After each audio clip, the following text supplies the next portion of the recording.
설교의 제목은 우리는 예수님이 기도해 주시는 사람들이다 라는 제목으로 말씀을 나눌 겁니다. 우리는 누구냐면요, 오늘 본문을 보면 예수님이 기도해 주시는 사람들입니다. 20절 보시죠. 내가 비옵는 것은 이 사람들만 위함이 아니요. 이 사람들은 누구냐면요, 17장 9절에 있는 내가 저희를 위하여 비옵나니 할 때 예수님의 제자들입니다. 예수님과 함께 있는, 예수님 지금 옆에 제자들이 있어요. 이 사람들을 위해서 빕니다, 기도합니다 하고 9절부터 기도를 하셨다가 이제 20절이 되면 내가 비옵는 것, 기도하는 것은 이 사람들, 여기 있는 이 사람들만이 위함이 아니요 저희 말을 인하여, 그러니 예수님의 제자들입니다. 가룟 유다는 벌써 나갔어요. 그러니 가룟 유다에 대해서 신경 쓰실 필요는 없고, 다른 예수님의 제자들, 지금은 연약하고 부족하지만 예수님께서 보이신 하나님의 사랑과 또 전하신 그 말씀들을 마음에 받고 또 성령으로 충만함을 받아서요, 하나님의 일, 그리고 예수님 맡겨주신 그 일들을 감당할 사도들입니다. 이 사람들의 말을 인하여 나를 믿는 사람들, 결국은 교회는 사도들의 가르침 위에 서 있습니다. 아이고, 우리가 사도가 한 번도 우리를 가르친 적이 없는데요, 베드로가 가르친 적 없고 요한이 가르친 적 없고 우리를 누가 사도가 가르쳤습니까? 우리가 사도의 가르침 위에 교회가 섰다고 에베소서에서 말하는데요, 그렇게 말할 수 있는 근거 중에 가장 중요한 것은 성경입니다. 사도들의 가르침이 여기 모든 복음서들, 서신서들, 그리고 요한계시록까지 우리 가운데 전해져 내려왔고요, 이게 어느 날 갑자기 며칠 전에 이 가르침이 툭 튀어나온 게 아닙니다. 2000년 전서부터, 교회가 처음 시작할 때서부터 예수님, 그 이후로 사도들, 그 사람들의 가르침을 받은 사람, 가르침을 받은 사람, 가르침을 받은 사람, 그래서 사도들의 터 위에, 그 터 위에, 당연히 그 밑바닥에는 예수 그리스도, 우리 사랑하는 주님이 있으시죠. 그 위에, 그 위에, 그 위에 점점점 교회는 그렇게 서 온 겁니다. 저희의 말을 인하여 나를 믿는 사람들, 그래서 지금 현재 2021년에는 지금 누가 제일 위에 와 있어요? 저와 여러분들이 지금 여기 와 있습니다. 우리 아래로 내려가면요, 누구까지 갈 거예요? 여기 있었던 이 사람들까지 갈 거고요, 그 아래에는 우리 사랑하는 주님 예수 그리스도가 계셔요. 우리가 지금 믿음으로 서 있는 것, 우리의 삶이라는 것이 그냥 끊겨져서 어느 날 갑자기 우리가 여기 그냥 하늘에서 뚝 떨어진 사람들이 아닙니다. 흙으로 우리를 만드신 것처럼 우리의 삶에 기초가 있어요. 교회라는 곳이 그런 곳입니다. 내 신앙이, 그리고 내 삶이 그냥 끈 떨어진 연처럼 하늘을 날아다닌다고 생각하지 마십시오. 여기 그리스도의 사랑이, 또 그 사랑을 덧입은 자들이, 또 그 말씀을 받은 사람들이 그 말씀을 전하고 또 전하고, 그 진리 위에 우리가 지금 하나씩 하나씩 서서요, 지금 이 자리 2021년 여기 인천, 오늘 1월 29일 이 금요일 밤에 우리가 여기 서 있는 겁니다. 어느 한순간도 떨어지지 않았어요. 어느 하나도 고리가 비어진 것 없어요. 어떤 믿음의 사람도 혼자 믿게 된 사람은 없습니다. 사도들의 가르침, 여기 이 말을 들었던 사람들, 요한복음 13장을 보면 예수님께서 끝까지 사랑하셔서 하나님의 사랑을 내어 보이시고 그 말씀을 전했던 그 사람들에게로 우리가 쭉 연결되어 있습니다. 교회가 그렇게 종적으로 연결되어 있어요. 그리고 또 횡적으로도 한 그리스도의 몸으로 우리가 하나 되어 여기에 있습니다. 오늘 우리에게 알려주셔요. 우리에게 알려주시는 것은 우리가 누군지입니다. 우리는 예수님이 기도해 주시는 사람이에요. 그냥 하나의 단독자로 우리가 있는 게 아니고요, 진짜 말 그대로 우리들입니다. 이 역사적인 정체성이 있는 우리, 그리고 하나 된 우리가 지금 여기서 예수님이 기도하시는 대상입니다. 내가 비옵는 것은 이 사람들만 위함이 아니요 또 저희 말을 인하여 나를 믿는 사람들도 위함이니. 그러니 예수님이 지금 누구를 위해서 기도하셔? 2000년 전에 누구를 생각하시며 저와 여러분 2021년 여기 쭉 연결되어 그리스도 안에서 한 몸 된 우리를 위해서 지금 예수님 기도하고 계시는 겁니다. 여러분들이 알고 있는 유명한 사람들, 옛날에 유명한 사람들 아무라도 생각해 보시면 돼요. 그 사람들의 일기나 아니면 그 사람들의 기도문이 갑자기 나왔는데요, 그 기도문 가운데 누구 얘기가 있는 거예요? 저와 여러분, 우리의 이야기가 있는 겁니다. 오늘 이 금요일 밤에 우리가 함께 모여서 기도하고 하나님 앞에 부르짖을 겁니다. 그런데 오늘 우리에게 들려주시는 말씀은요, 참 오래전에 이미 예수님께서 우리를 생각하시며 우리를 위해서 기도하셨다는 소식을 여러분들에게 전해드리고 싶습니다. 우리는 예수님이 기도하셨던 바로 그 사람들입니다. 우리를 위해서 예수님 기도하셨어요. 뭐라고 기도하셨는지 그 내용이 좀 중요합니다. 하지만 이 내용보다 더 중요한 것들이 오늘 이 요한복음 17장엔 참 많습니다. 저희 말을 인하여 나를 믿는 사람들을 위함이니 아버지께서 내 안에 내가 아버지 안에 있는 것 같이 저희도 다 하나가 되어 우리 안에 있게 하사 세상으로 아버지께서 나를 보내신 것을 알게 믿게 하옵소서. 내게 주신 영광을 내가 저희에게 주었사오니 이는 우리가 하나 된 것 같이 저희도 하나가 되게 하려 함이니이다. 곧 내가 저희 안에 아버지께서 내 안에 계셔 저희로 온전함을 이루어 하나가 되게 하려 함은 아버지께서 나를 보내신 것과 또 나를 사랑하신 같이 저희도 사랑하신 것을 세상으로 알게 하려 함이로소이다. 하나 되게 하기를 원하시는 거예요. 그리스도 안에서 하나님 안에서 하나 되게 하셔서 세상 모든 사람들이 우리들을 하나님이 사랑하고 계시는구나 하는 것을 알게 하려고 그렇게 되기를 원한다고 예수님이 지금 기도를 하십니다. 예수님이 우리를 위해서 기도하시는데요, 여기 요한복음 17장을 우리가 좀 다시 봤으면 좋겠습니다. 이 기도는 명백하게 밤에 한 기도입니다. 예수님께서 잡히시기 전날 밤, 그 밤에 하신 기도예요. 우리 식으로 말하면 목요일 밤에 드린 기도입니다. 딱 금요일 밤이면 좋겠는데 그렇지는 않아요. 목요일 밤입니다. 목요일 밤에 한 기도, 어쩌면 금요일 새벽에 한 기도, 우리가 알고 있는 가장 유명한 기도는 겟세마네에서의 기도입니다. 예수님께서 유월절 저녁 식사를 제자들과 함께 하시고 그리고 잡히시기 전에 바로 겟세마네로 가셔서 기도하시죠. 마태, 마가, 누가에서는 그 극심한 고통과 그 괴로움 가운데 누가복음을 보면 땀방울이 핏방울이 될 정도로 그렇게 만일 이게 지나갈 만하면 지나갔으면 좋겠다고, 하지만 아버지의 뜻이면 그대로 이루어지길 내가 바란다고 그렇게 간절히 극심한 고민과 그리고 고통 가운데 기도하셨던 겟세마네 기도가 어쩌면 가장 유명한 기도일 겁니다. 그런데 요한복음에는 겟세마네 기도가 없습니다. 여러분들 갑자기 눈이 동그래지셨어요. 아니 왜 없지? 없습니다. 그 기도 대신에 이 기도가 있습니다. 아이고, 그러면 어떻게 된 거죠? 예수님이 겟세마네에서 기도를 안 하셨다는 건가요? 아니, 요한은 겟세마네 기도를 적어야 될 이유가 조금 요한에게는 없어요. 어쩌면 겟세마네에서의 모든 고민이 이 기도 안에 그리고 이 기도 전에 이미 해결된 겁니다. 오늘 우리는 밤에 하셨던 예수님의 기도 앞에 서 있어요. 어쩌면 겟세마네 기도의 그 극심한 고통, 그것과는 좀 달리 예수님께서 자신의 때가 오셨음을 알고서 드렸던 기도입니다. 예수님이 기도 많이 하셨죠. 그리고 복음서를 보면 예수님이 기도하신 이야기가 많습니다. 그런데 예수님이 뭐라고 기도했는지 그 내용은 그렇게 많지가 않아요. 그냥 몇 군데 예수님이 하셨던 짤막한 기도들이 있습니다. 하지만 여기 요한복음 17장은요 1절부터 26절까지 굉장히 긴 예수님의 기도입니다. 오늘 이 금요일 밤 오신 여러분들에게 제가 권해드리고 싶은 것은 밤에 기도하는 사람들, 그리고 기도하기를 원하는 사람들, 그리고 예수님은 어떻게 기도했을까 궁금하신 분들, 그 답이 여기에 있어요. 예수님이 이렇게 기도하셨습니다. 그 밤에 이렇게 기도하셨어요. 자신의 때가 온 바로 그 시간, 그 위기의 시간에 기도하셨습니다. 예수님의 때라는 건 요한복음 2장서부터 나오죠. 2장 4절에 보면 가나의 혼인잔치에서 예수님이 어머니 마리아에게 아직 내 때가 이르지 않았다고, 내 때가 이르지 않았다고 그 때를 얘기하셔요. 13장에 가면 드디어 때가 이르렀답니다. 예수님께서 이제 아버지께로 돌아가실 때가 되었다는 것을 아시고 라고 되어 있어요. 그건 이 요한복음을 쓴 설명하는 사람이 그때가 되었다는 걸 아시고라고 화자가 바깥에 있는 나레이터가 얘기하는 거죠. 정말로 예수님께서 여기 17장에서는요 스스로 말씀하십니다. 때가 이르렀다고 아버지께 말해요. 정말로 때가 이르는 겁니다. 죽을 시간이에요. 하지만 죽음의 시간만은 아닙니다. 죽으시고 또 부활하실 시간이에요. 그리고 13장 1절에 있는 것처럼 아버지께로 돌아갈 승천의 시간입니다. 여기 내 때라고 하는 시간은 그러니 가장 위기의 시간이에요. 부정적인 의미에서만 위기가 아니고요, 여기에는 긍정적인 의미도 분명히 있습니다. 왜? 이 시간이 영광의 시간이고 높이 들려야 되는 때가 십자가에 달려서 처참하게 죽는 시간만이 아니라 하나님이 영광 받으시고 아들이 영광 받으실 때라고 요한복음은 계속해서 얘기하고 있어요. 결정적인 시간, 그 결정적인 시간에 예수님이 지금 기도하십니다. 17장의 기도가 끝나면 예수님은 18장 드디어 그 말씀을 마치시고 그때가 되어서요 예수님의 시간을 향해서 걸어 들어가십니다.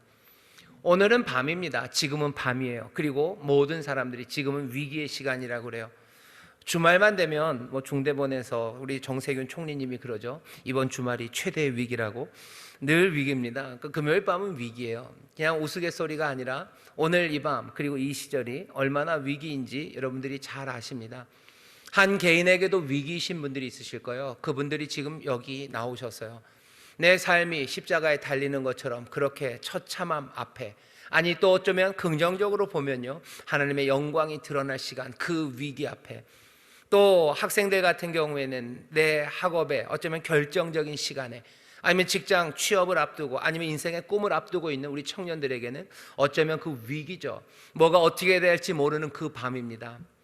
밤에, 그 위기의 밤에 뭐라고 기도해야 될지 모르는 사람들, 예수님이 하시는 이 기도를 들으십시오.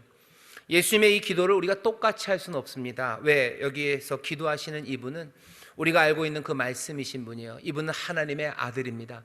하지만 오늘 이 기도를 잘 보셔요. 그리고 이 기도의 말씀을 우리에게 주신 이유는 이 위기의 밤에 기도하려고 모인 우리들에게요, 어쩌면 기도의 힘과 용기, 그리고 뭐라고 부르짖을지 우리에게 그 길을 보이시려고 하시는 겁니다. 영혼의 목자에게로 돌아온 사람들이 우리들입니다. 길 잃지 않아요. 우리는 여기서 뭐라고 기도해야 될지 알게 될 겁니다. 그리고 어떻게 기도해야 될지 여러분들 다시 한번 발견할 수 있습니다.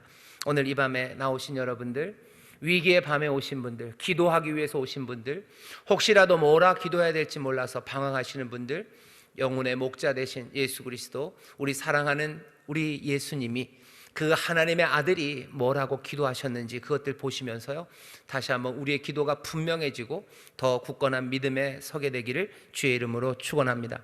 보통 사람이 죽기 전에는 뭔가 말들을 합니다. 급작스럽게 사고로 돌아가시는 분들은 그런 기회가 없어요. 그건 좀 안타깝습니다. 요즘은 사람들이 마지막 숨을 거두는 곳이 거의 병원이에요. 병원이고 중환자실이고, 그리고 사람들과 떨어진 곳에서 홀로 돌아가십니다. 특별히 코로나 때문에 요즘은 더더군다나 더 그렇죠. 하지만 전에는 좀 그렇지 않았습니다. 정말로 사고가 아닌 한은 가족들, 사랑하는 사람들에게 둘러싸여서 인생의 마지막 시간에 남겨야 될 말들과, 그리고 마지막으로 아주 아름답게 기도하며 삶을 마치셔요. 우리가 알고 있는 제일 유명한 사람은 모세입니다. 여러분 신명기 생각나시나요? 신명기의 그 긴 설교를 모세가 죽기 전에, 마지막으로 떠나기 전에 그 광야에서, 모압 광야에서 이 백성들에게 전합니다.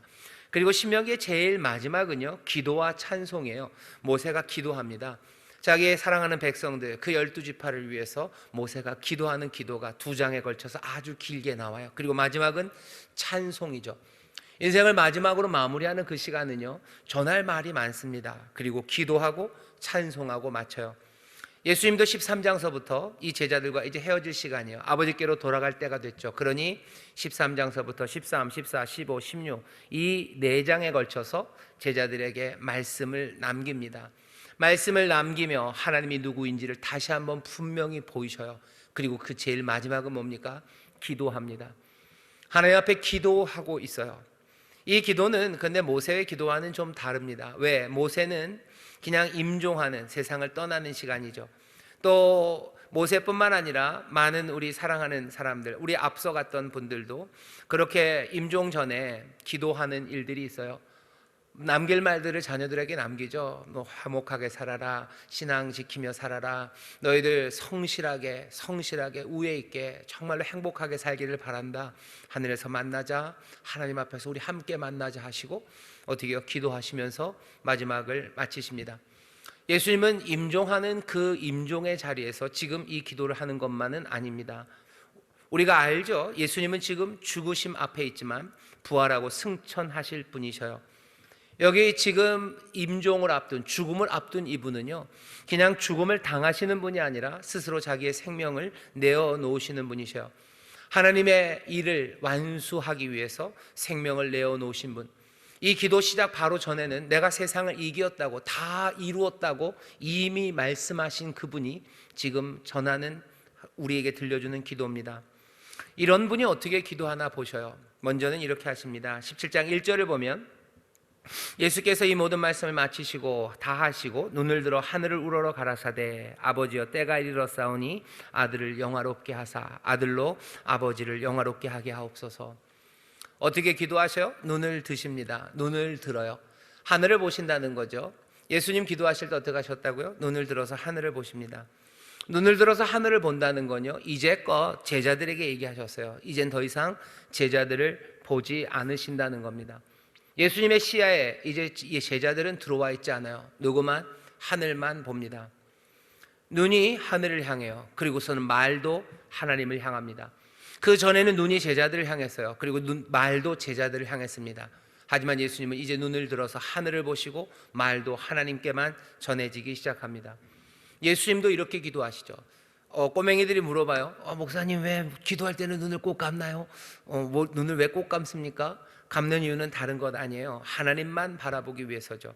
눈이 하나님을 향할 때 우리의 말이 하나님을 향할 수 있습니다. 그리고 우리의 말이 하나님을 향할 때요, 그때 우리의 눈이 또 하나님을 향할 수 있습니다. 우리의 말이 하나님을 향해요. 그리고 눈이 하나님을 향하죠. 사람들이 세상을 바라보면서 기도할 수 없습니다. 세상을 향해서는 눈을 감아야 돼요. 하늘을 향해서 눈을 들어야 됩니다. 기도하는 자세가 그래서 중요합니다.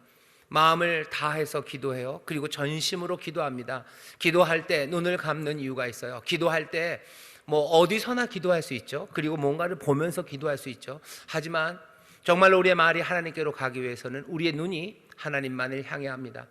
그러니 기도의 자리가 좀 중요합니다. 왜? 우리가 육신이기 때문에 그래요. 우리가 눈을 가진 사람들이기 때문에 그래요. 우리의 시야에 들어오는 것들이 우리를 방해하는, 우리는 육의 사람들이기 때문에 그렇습니다. 그러니 교회 나와서 기도하는 게 다른 것들보다 훨씬 더 유익합니다. 내 기도의 자리가 있는 거 유익합니다. 눈을 감는 게 유익합니다. 세상의 환경과 단절된 곳, 그것이 유익합니다.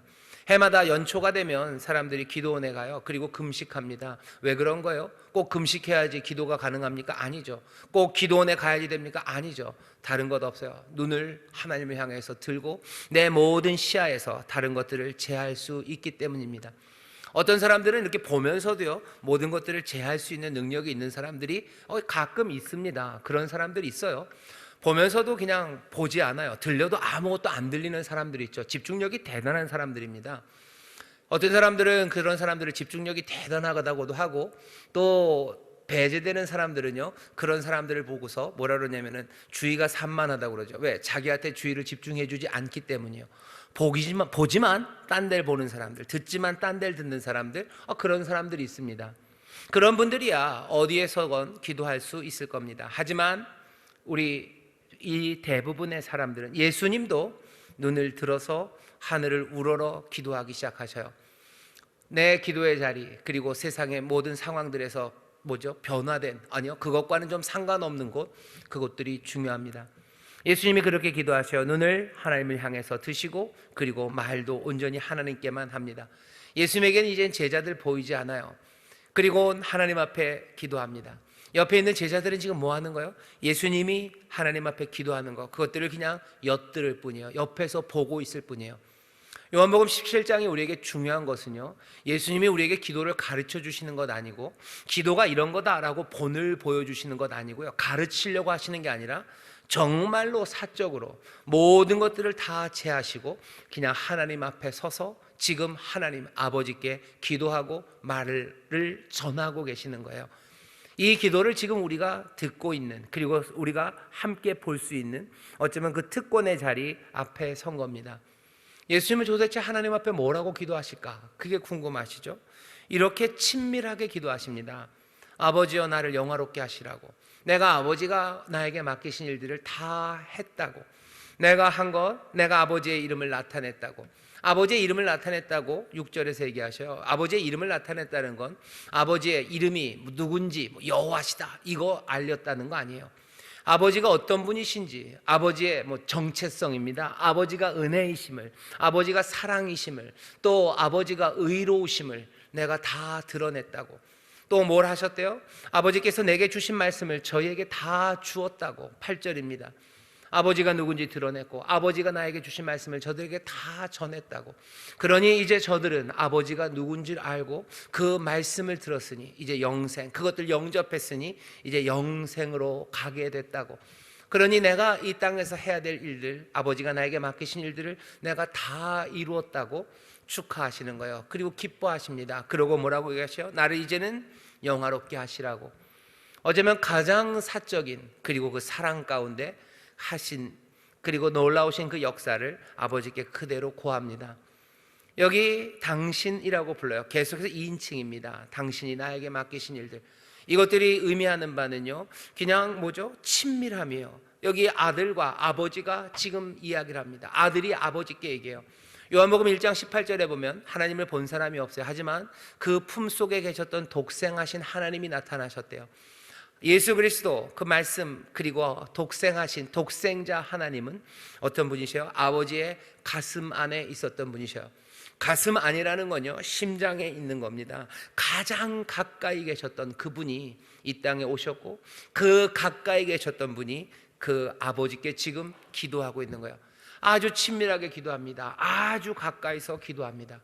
우리는 그 기도를 보면서요, 옆에서 들으면서요, 그냥 그게 아름다워요.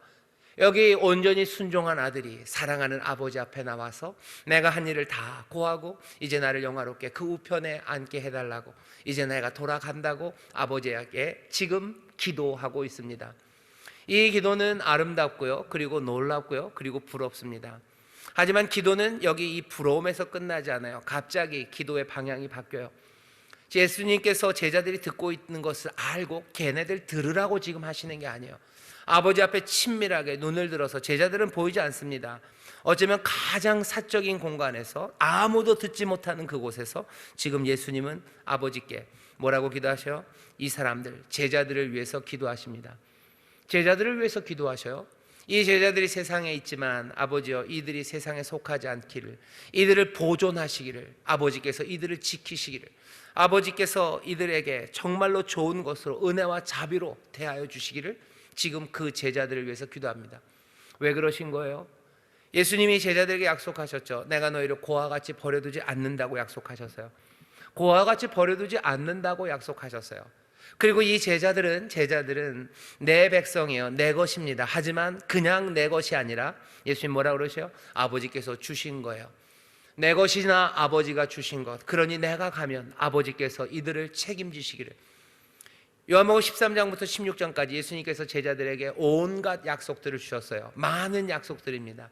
그들의 미래에 관한 이야기들이에요. 내가 너희들의 미래에 기쁨이 있을 거라고, 너희들의 미래에 안식이 있을 거라고, 너희들의 미래에 보혜사가 오셔서 너희를 인도하실 거라고, 너희가 지금은 슬퍼하나 아니 기뻐할 거라고, 생명이 가득할 거라고, 너희가 포도나무처럼 열매 맺을 거라고, 온갖 그들의 미래에 대한 풍성한 약속과 생명을 다 전해주셨어요.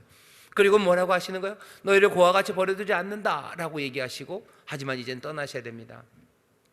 그 미래, 예수님이 제자들의 미래에 대한 모든 약속들, 그 약속들을 이제 예수님은 어떻게 하셔요? 아버지에게 다 맡깁니다. 아버지에게 다 맡겨요. 내 것이나 사실은 또 아버지가 사랑하신 자들이고 아버지가 부르신 자들이고 아버지가 나에게 주신 자들이니 이들도 내 사랑, 예수님의 사랑 안에만 있는 것이 아니라 아버지의 사랑 안에 있음을 예수님은 아십니다. 그러니 어떻게 해요? 이들의 모든 미래를 아버지의 손에 몽땅 다 맡겨드립니다. 아버지가 나에게 주셨던 것을 이들에게도 주시기를. 아버지가 뭘 주셨는데요? 영광을 주셨어요. 아버지가 사랑을 주셨어요. 은혜를 주셨어요. 늘 함께 하시는 임재로 함께 하셨어요. 아버지가 나에게 주셨던 모든 것들을 이제 아버지요, 이들에게도 주시라고. 이들에게 주셔서 내가 이들에게 약속했던 모든 미래가 이들의 삶에 온전히 이루어져서 이들이 이 땅에 있으나 이 땅에 속하지 않은 사람들처럼 하나님, 우리 아버지가 보존하시고 아버지가 이들을 영화롭게 하시라고 모든 것을 정말로 아버지의 손에 부탁하며 지금 기도하십니다. 13장 1절에서 그랬어요. 예수님께서 이 제자들을 사랑하시되 끝까지 사랑하신다고 하시는데, 여기 이 기도 가운데 보여지는 것은 예수님의 사랑입니다. 예수님 사랑하셔요. 끝까지 사랑하셔요. 이 사람들에게 주셨던 모든 미래에 대한 약속들을 아버지 손에 다 맡깁니다.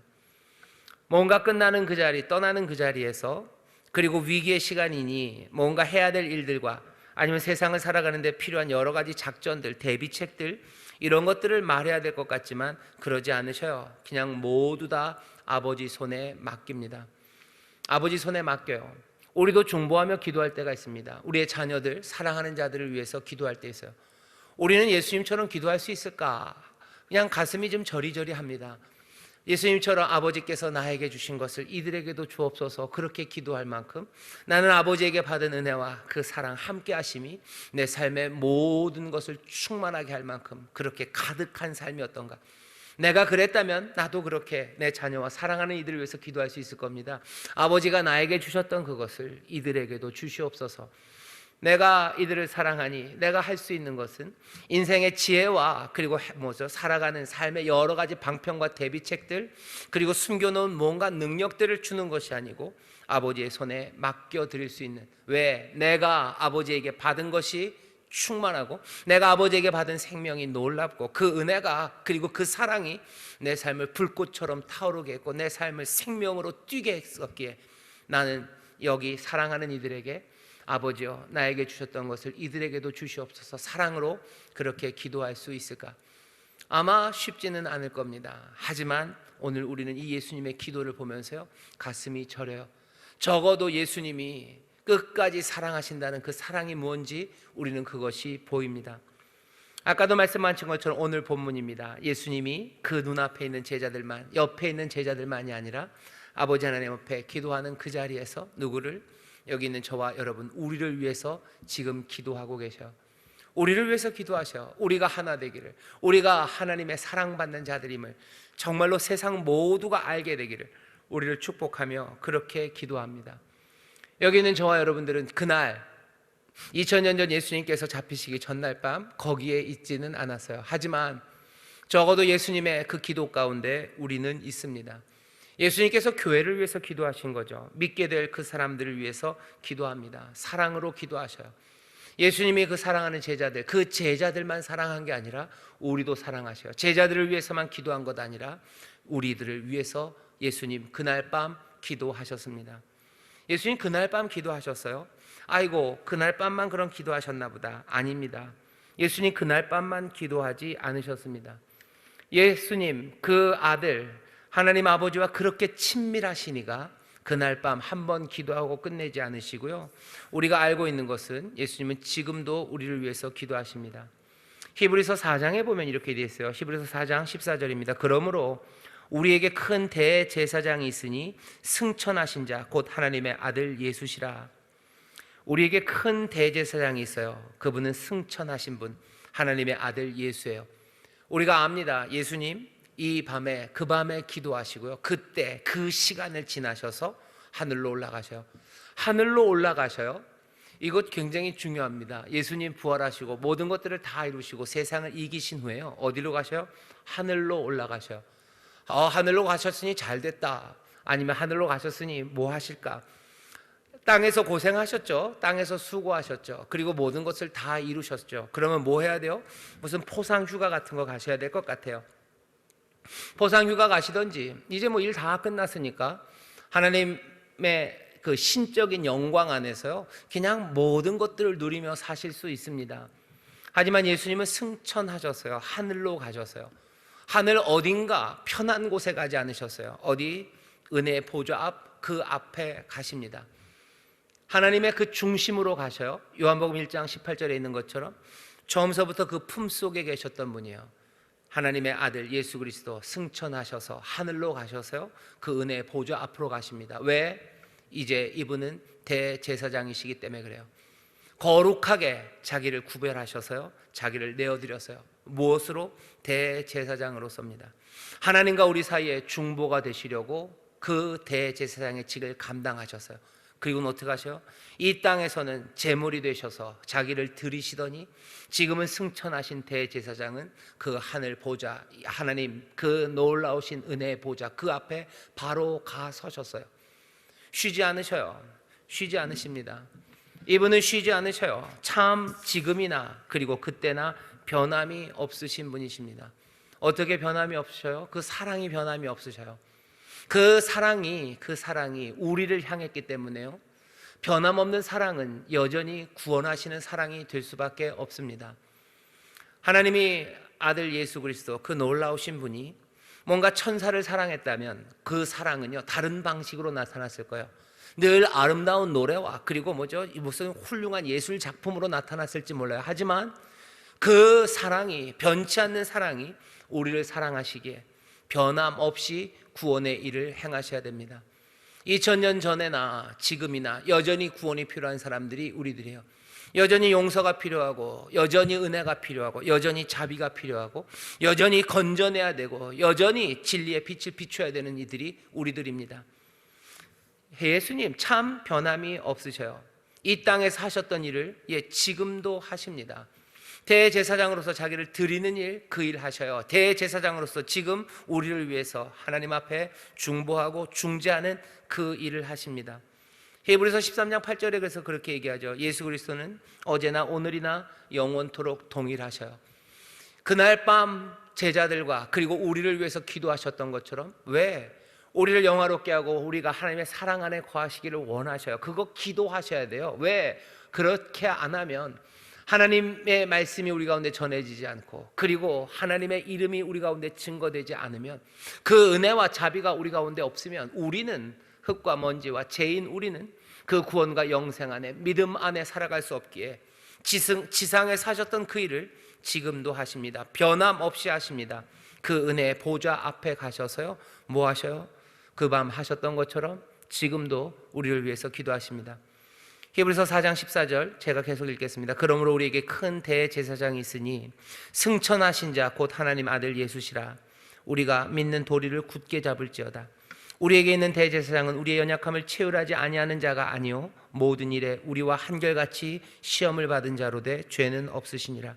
그러므로 우리가 긍휼하심을 받고 때를 따라 돕는 은혜를 얻기 위하여 은혜의 보좌 앞에 담대히 나아갈지니라. 우리의 모든 것들을 아셔요. 왜? 참 인간이셨기 때문입니다. 병들고 그리고 약하고 그리고 알뜰하게 유혹받는 게 뭔지 주님은 아셔요. 병드는 게 뭔지 아셔요. 그리고 약한 게 뭔지 아셔요.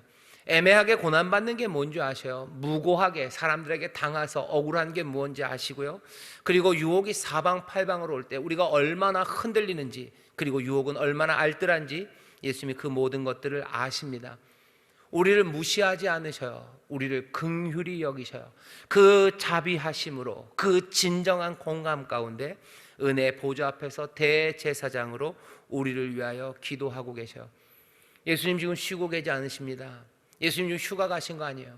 이 땅에서의 수고를 보상받기 위해서 어디 멀리 가서 무슨 좋은 것 드시고 맛난 것 드시고 좋은 것 보시면서 이 땅에서 험한 것들, 흙들과 먼지와 재들과 같이 놀았기 때문에 뭔가 깨끗하고 반짝반짝하는 것들, 하늘의 영원한 것들 안에서 예수님 지금 즐거워하지 않으시고요, 여전히 은혜의 보좌 그 앞에서 이 땅에 사셨던 그 일을 지금도 하고 계십니다. 히브리서만 그렇게 얘기하는 거 아니죠. 로마서도 그럽니다. 바울도 얘기해요. 로마서 8장 34절입니다. 누가 택하신 자를 송사합니까? 누가 택하신 자들을 정죄합니까? 그럴 수 없어요. 왜? 죽으실 뿐 아니라 다시 살아나신 이는 그리스도 예수시니 그는 하나님 우편에 계신 자요 우리를 위하여 간구하시는 자니라. 하나님 우편, 그 품속에 계셨던 독생하신 하나님은 이 땅에 오셨다가 다시 그 품으로 가셔서요 뭐하고 계셔요? 대제사장으로서 그 우편에서 우리를 위하여 간구하고 계십니다. 우리는 누굽니까? 예수님이 기도해 주시는 사람들이요. 여기에는 한없는 약함이 있습니다. 강한 사람들은 기도가 필요 없겠죠.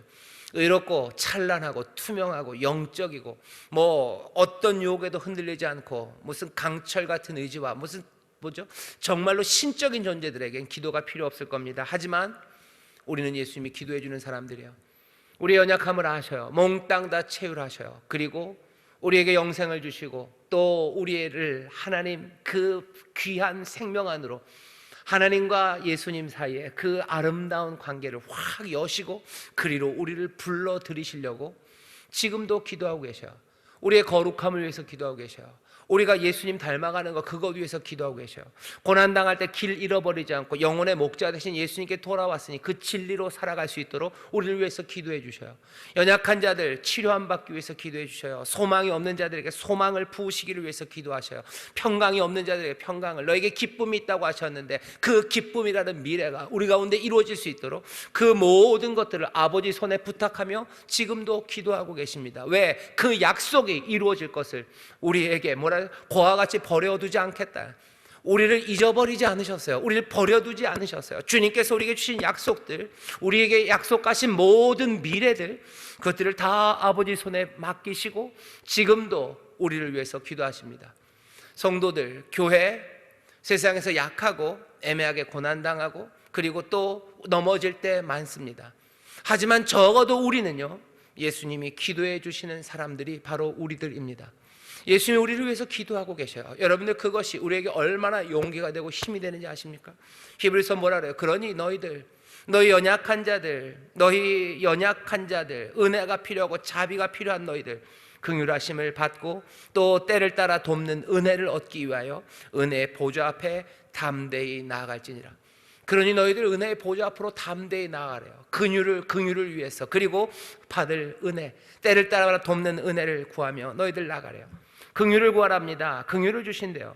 우리를 죄에서 자유케 합니다. 우리를 모든 무지에서 자유케 하시는 그 자비하신 긍휼, 그것들 얻기 위해 나가고, 우리에게 주시는 은혜입니다. 때를 따라 돕는 은혜예요. 우리에게 주시는 용기입니다. 그리고 힘입니다. 그리고 견고함이요, 내 삶에서 흔들리지 않는 믿음과 감당할 수 있는 모든 필요한 선물들.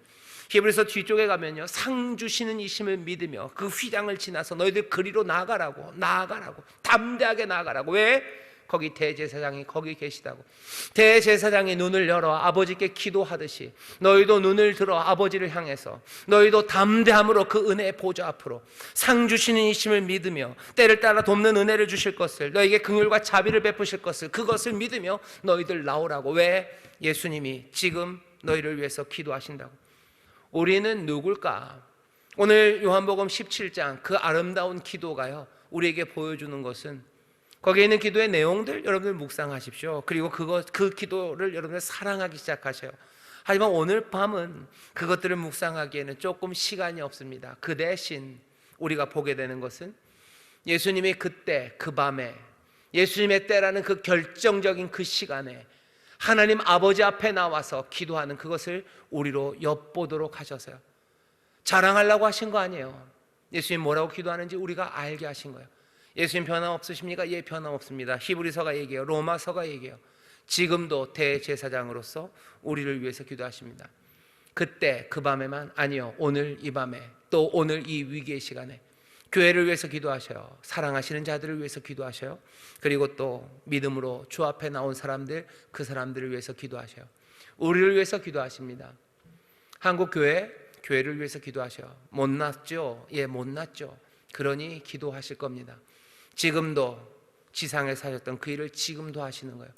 죄인들을 부르셨던 것처럼, 긍휼히 여기셨던 것처럼, 못난 사람들 사랑하시고 그 사람들에게 생명을 주셨던 것처럼 지금도 못난 한국교회를 위해서 기도해요.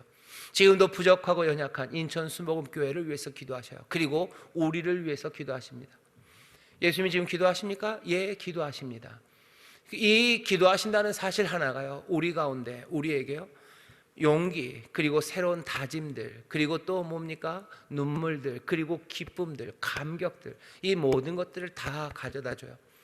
한없이 우리로 눈물 나게 하고요, 그리고 한없이 담대함과 용기로 일어서게 하고요, 그리고 또 우리가 마땅히 행해야 할 바, 그것들을 찾으려는 뜨거운 눈빛으로, 형형한 눈빛으로 우리를 일어서게 합니다.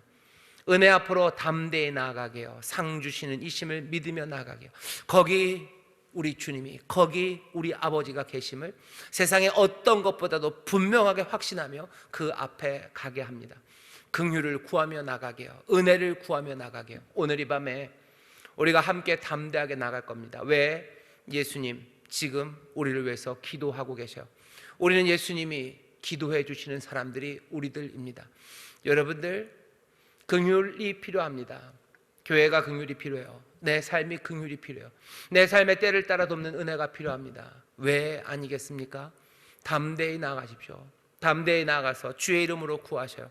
눈을 들어 하나님 앞에, 눈을 들어 그 보좌 앞에, 그 은혜의 보좌 앞에 나아갑니다. 두려워하지 마셔요. 두려워하지 마셔요. 감사함으로 나가십시오. 감격으로 나가십시오. 그리고 소망으로 나가셔요. 그리고 믿음으로 나아가십시오. 위기의 밤에 예수님이 한 기도를 들은 사람들은 오늘 이 기도를 보며 이 위기의 밤에 우리의 기도가 뭐죠? 담대한 믿음의 기도, 긍휼과 자비하심을 구하는 기도, 그리고 놀라운 구원과 그리고 생명과 영광을 우리에게 채우시는 복된 기도, 그 기도가 되게 하실 줄 믿습니다. 우리 좌우에 계신 분들에게 서로 격려했으면 좋겠습니다. 뭐라고요? 우리는 예수님이 기도해 주신 사람들입니다. 우리는 예수님이 기도해 주신 사람들입니다. 또 한 번 합시다. 오늘 이 밤 주님이 우리를 위해서 기도하십니다. 오늘 이 밤 주님이 우리를 위해서 기도하십니다. 그 은혜의 자리로 나가십시오. 거기서 아버지의 은혜와 긍휼 그리고 놀라우신 자비하심을 만나시고, 거기서 오늘 우리를 위해서 기도하시는 사랑의 주님을 만나십시오. 그렇게 만나는 그 자리에 하나님의 정말로 주님이 약속하셨던, 그리고 아버지께서 채워주실 놀라운 안식과 평강 그리고 기쁨, 그 영생, 빛, 그 모든 삶의 응답이 우리 가운데 넘쳐서, 우리가 주 안에, 주가 우리 안에 있을 때 무엇이든지 너희 원하는 대로 구하라 그러면 이루리라, 내가 시행하리라 하셨던 그 말씀, 그 안에서 구해보십시오. 그 감격 안에서 구해보십시오. 오늘 우리의 기도가 달라집니다.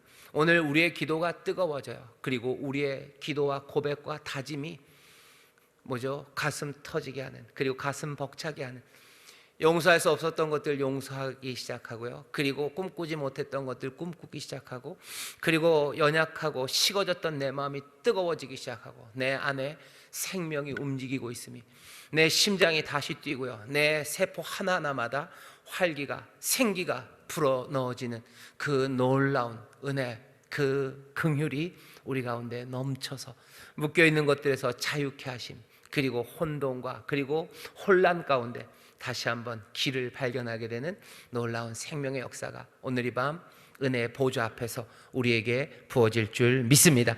기도하겠습니다. 하나님 감사합니다. 예수님 우리를 위해서 기도하십니다. 우리가 누군지 다시 한번 봅니다. 우리는 예수님이 기도해 주는 사람들입니다. 지금도 기도해 주시는 사람들입니다. 사랑하심으로 지금도 구원하시려 대제사장이 우리를 위해서 기도하시니 그 은혜의 보좌 앞으로 주여 우리가 이 밤 달려나갑니다. 긍휼을 구하며 달려나갑니다. 때를 따라 돕는 은혜를 구하며 달려나갑니다.